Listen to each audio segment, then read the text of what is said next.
الحمد لله والصلاة والسلام على مولانا رسول الله وآله وصحبه. الخطاب الملكي الأخير قدام البرلمان كان موجز جداً ومباشر، بس هذا الإيجاز في الحقيقة يخفي وراء توجيهات استراتيجية ممكن تغير وجه المغرب بالكامل. في تحليلنا اليوم رح نفكك هذه الرسائل ونكتشف بالضبط إيش يعني هذا الخطاب لمستقبل البلد. وهنا السؤال الحقيقي أعمق من مجرد إيش انقال. السؤال هو ليش انقال الحين وبهذه الطريقة بالذات؟ هل هو مجرد رد فعل لضغوط الشارع ولا تأكيد على مسار كان مرسوم من زمان؟ هذا هو جوهر الموضوع كله. طيب، خطتنا واضحة. رح نبدأ بالكلام اللي قاله الملك بصراحة، وبعدها بنشوف الشارع إيش يطالب. من هناك رح نحاول نقرأ اللي بين السطور عشان نكشف الرسائل الخفية ونشوف إيش ممكن يصير، وفي الأخير رح نقارن بين الرؤية والواقع. خلونا نبدأ بالأساس. إيش هي خطة الملك بالضبط؟ ما هي المحاور الأربعة اللي حددها كأولويات قصوى للحكومة والبرلمان؟ الخطة كلها واقفة على 4 ركائز أساسية. أولاً، لازم نسرع الإصلاحات ونخلق فرص عمل للشباب. ثانياً، إطلاق برامج تنمية جديدة في المناطق عشان نقلل الفروقات. ثالثاً، أي مشروع كبير لازم يكون مربوط بشكل مباشر ببرامج اجتماعية. وأخيراً، تحميل البرلمان والنخب مسؤولية أكبر في التنفيذ والمتابعة. لو لازم نختار كلمة واحدة بس تلخص كل الخطاب، بتكون التسريع. الرسالة واضحة تماماً، ما عاد في وقت للكلام.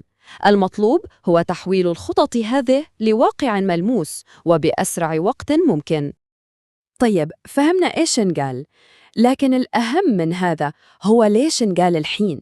يعني إيش هو السياق الاجتماعي اللي خلى هذا الخطاب يجي في هذا التوقيت بالذات؟ الخطاب هذا ما جاء من فراغ أبداً. الشارع المغربي وبالذات الشباب يعيش حالة من التوتر، فيه مطالب واضحة وصريحة، خدمات أساسية أفضل، والأهم من كل هذا وضع حد للفساد وخلق فرص عمل حقيقية.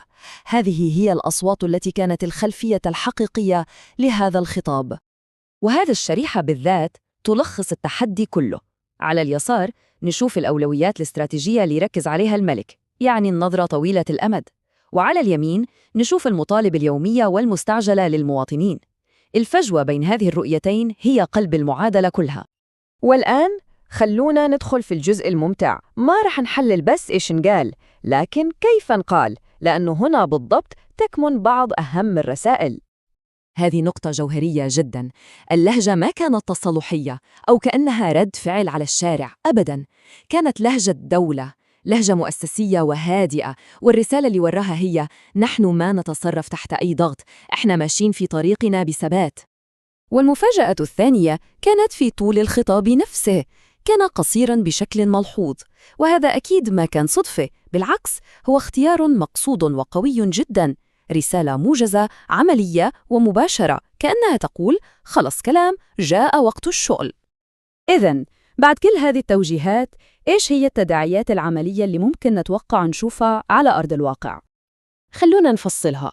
بالنسبة للحكومة، الضغط رح يكون كبير جداً عشان تحقق نتائج ملموسة وممكن قياسها.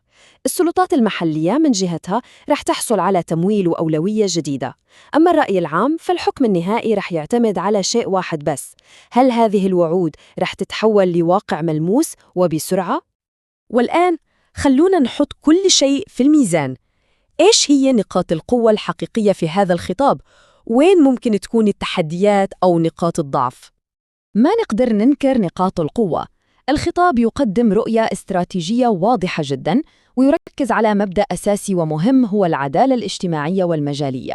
والأهم من هذا كله أنه يربط النمو الاقتصادي بشكل مباشر برفاهية المواطن، ويحط الكرة بوضوح في ملعب مؤسسات الدولة عشان تتحرك. لكن في المقابل فيه تحديات حقيقية. وين الجدول الزمني للأهداف العاجلة؟ وهل اللهجة المؤسسية الهادئة هذه كافية عشان تهدي غضب الشباب؟ والأخطر من كده، إيش رح يصير لو ما شفنا نتائج ملموسة وسريعة تبني الثقة من جديد؟ وهنا نوصل للسؤال الجوهري اللي يترك هذا الخطاب في أذهاننا كلنا: هل ممكن لرؤية استراتيجية مصممة للمستقبل البعيد إنها تلبي المطالب الملحة والمستعجلة للحاضر؟ الإجابة على هذا السؤال هي اللي رح تحدد مسار الشهور والسنوات الجاية. قال تعالى: فمن يعمل مثقال ذرة خيرا يراه ومن يعمل مثقال ذرة شرا يراه. صدق الله العظيم. والسلام عليكم ورحمة الله تعالى وبركاته.